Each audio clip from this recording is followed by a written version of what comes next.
இந்த magic man பண்ணா அவன் சித்தன், சாக்கடைக்கு பக்கத்துல உட்காந்தா அவன் சித்தன், அவன் பைத்தியம் பிடிச்சி திரிஞ்சா அவன் சித்தன். யாரையா சித்தன்? சித்தத்தை சிவன் மீது வைத்தவன் சித்தன். சிவன் பைத்தியம் குழியா அலைவாரா? யோசிச்சு பாரு. சிவன் பைத்தியமா?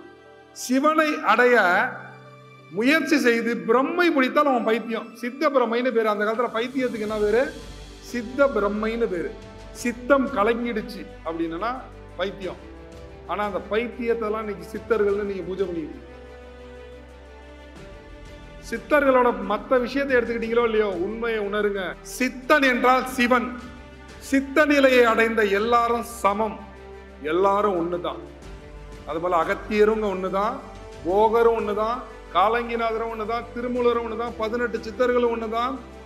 18 சித்தர்களுக்கு அப்புறம் வந்த எண்ணிலடங்கா கோடி சித்தர்கள் எல்லாம் ஒண்ணுதான், சரி சமம். ஏன் தெரியுமா? சிவநிலையை அடைந்தவர்கள்.